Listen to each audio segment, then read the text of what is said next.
अस्सलाम वालेकुम दोस्तों, क्या हाल चाल हैं। इशफाक बाबर ऑफिशियल से आज सलमान कमर साहब एक स्टूडेंट भी हैं, पढ़ाते भी हैं, टीचर भी हैं और इनको हिस्ट्री इकट्ठी करने का बड़ा शौक़ है। आज हमारे एक दो हमारे बुज़ुर्ग हैं मियाँ बशीर एजाज, उनके पास बैठे हुए थे तो मैंने सोचा आपसे मुलाकात करवा दूँ। सर अपना तारुफ करवाएं और ये भी बताएं कि आपको ये जो हिस्ट्री इकट्ठी करने का शौक़ है ये कहाँ से पड़ा और आपने कितनी हिस्ट्री इकट्ठी कर ली है अभी तक। जी, अस्सलाम वालेकुम। मेरा नाम सलमान कमर है। मैं वैसे जो हूँ हिस्ट्री के बारे में उस तरह जिस तरह इंफॉर्मेशन होती है उस तरह का मेरा किसी किस्म का कोई उस तरह एक प्रॉपर चैनल के थ्रू मैंने कभी इस तरह इसको स्टार्ट नहीं किया था। हाँ, ये कि जिस वक्त मैंने स्टडी शुरू की है, स्टडी के साथ साथ आप हिस्ट्री के बारे में जैसे जैसे जानना शुरू करते हैं। मेरी बेसिकली ग्रेजुएशन जो है वो national college of arts Lahore से है। तो जैसे जैसे आप हिस्ट्री के बारे में पढ़ना शुरू करते हैं तो हिस्ट्री के अंदर बहुत सी चीज़ें ऐसी हैं जो आपके अंदर क्वेश्चन पैदा करती है। तो एक क्वेश्चन मेरे जो है दिमाग में उस वक्त पैदा हुआ कि क्योंकि मैं लालपुर से बिलोंग करता था, तो लालपुर में रहते हुए इस चीज़ की कमी फ़ील होती थी कि सिवाय घंटाघर और एग्रीकल्चर यूनिवर्सिटी के फैसलाबाद को, लालपुर को लोग उस तरह नहीं जानते। तो मैंने एक चैनल के थ्रू इंस्टाग्राम से अंदरून लालपुर के नाम से एक चैनल स्टार्ट किया, जिसमें मैं फैसलाबाद की उन जगहों जिन जगहों के बारे में हिस्टोरिकली तो बहुत वैल्यू थी, लेकिन by structures, by physical involvement के थ्रू हम उन चीज़ों को उस तरह देख नहीं पाते थे। तो मैंने कोशिश शुरू की 2019 में कि मैंने फैसलाबाद को उस तरीके से डॉक्यूमेंट करना शुरू किया। तो मैंने उसके साथ साथ फिर बहुत से मेरे उस्ताद जिस तरह बशीर साहब हैं, इनके पास आया करता था, सुबह भी आया करता था, क्योंकि इनके पास बहुत खूबसूरत किस्म का डाटा और हिस्टोरिकल जो बिल्डिंग्स अब बिल्कुल नापैद हो चुकी हैं, ख़त्म हो चुकी हैं, अब सिर्फ बाकियात बाकी हैं, इनके पास उनकी रिमेन्स फ़ोटोज़ की शक्ल में थी।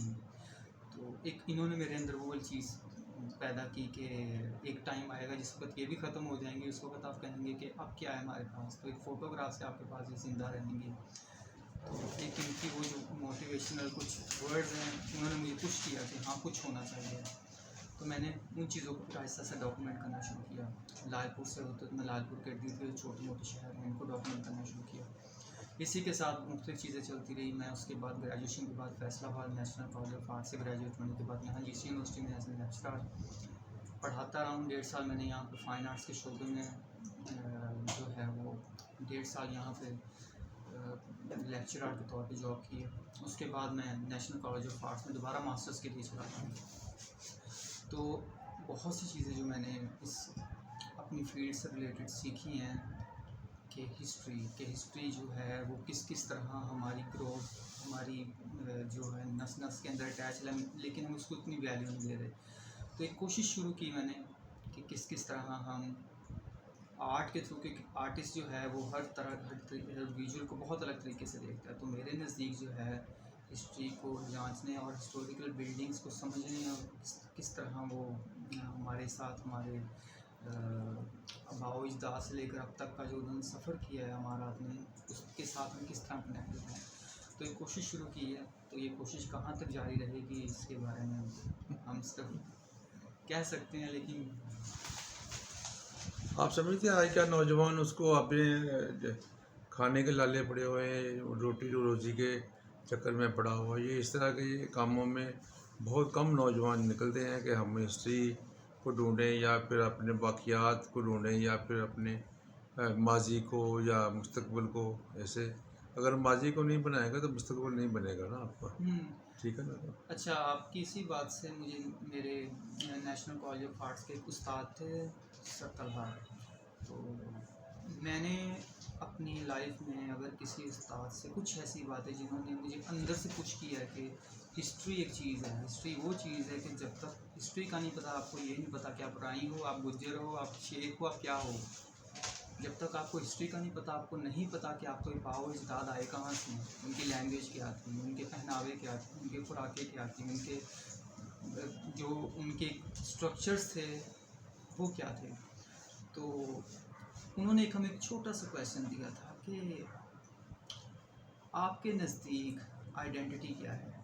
सो वो जो सवाल था वो आइडेंटिटी का, हमारी 3 घंटे की क्लास में सिर्फ उस आइडेंटिटी के लफ्ज़ के ऊपर बहस हुई। माशाल्लाह। तो at the end of the class जिस वक्त हम सब थक गए कि आइडेंटिटी का मतलब क्या है, कि क्या आइडेंटिटी का मतलब, कुछ लोग कह रहे थे कि आइडेंटिटी का मतलब ये है कि आपका नाम क्या है, कुछ के मुताबिक आइडेंटिटी का मतलब ये है कि आपकी कास्ट क्या है, कुछ के मुताबिक ये कि आइडेंटिटी का मतलब क्या है कि मैं जो हूँ वो 19वें ग्रेड का मुलाजिम हूँ, या मेरे नज़दीक ये हो सकता है कि मैं बिजनेसमैन हूँ। नहीं, ये आइडेंटिटी नहीं है। आइडेंटिटी ये है कि आपको ये पता होना चाहिए कि आप आए कहाँ से हैं और आप क्या थे। उसके लिए आपको फिर हिस्ट्री की ज़रूरत पड़ेगी। तो वो जो क्वेश्चन था कि हिस्ट्री आपके साथ किस तरह कनेक्टेड है, उस क्वेश्चन ने मुझे बहुत हद तक इस चीज़ को रिसर्च करने के लिए, इस चीज़ को समझने के लिए कि आपका तारीख के साथ क्या कनेक्शन है, तो वो एक बहुत पॉजिटिव चीज़ थी जिसने मुझे और पुश किया कि हाँ इसके अंदर कुछ है, ये लाजमी है। जहाँ तक आजकल के नौजवानों की बात है तो मेरे ख्याल में कि एक कोशिश है, इसमें मैं सीधे अल्फाज में कहूँगा कि आपको नहीं पता कि इसमें आपको मिलेगा क्या, सही है। लेकिन ये वो कोशिश है जो एक टाइम पे आपको देखने वाले, आपको सुनने वाले याद रखें कि इस बंदे ने कोशिश की थी। आपको, मुझे नहीं ख्याल कि, मेरा नहीं ख्याल कि आपको उस एक्शन का रिएक्शन बहुत पॉजिटिव वे में मिलेगा, लेकिन कहीं ये बात रिकॉर्ड की जाएगी कि कोशिश की है हमें अपना आप ढूंढने के लिए, हमें अपने बाओजदाद की तारीख ढूंढने के लिए। बिल्कुल सही। आखिर पर पैगाम दे दें, ये दोस्तों ये एक झलक थी, तो इंशाल्लाह दोबारा इनसे मुलाकात करेंगे। आखिरी जाते जाते पैगाम आप दे दें आप पैगाम नौजवानों को पैगाम। मेरा तो नौजवानों को पैगाम यही है कि जिस वक्त भी आप किसी चीज़ को, चाहे वो कोई भी चीज़ है, डिसवैल्यू करने से पहले उस चीज़ के बारे में एक दफ़ा सोचें।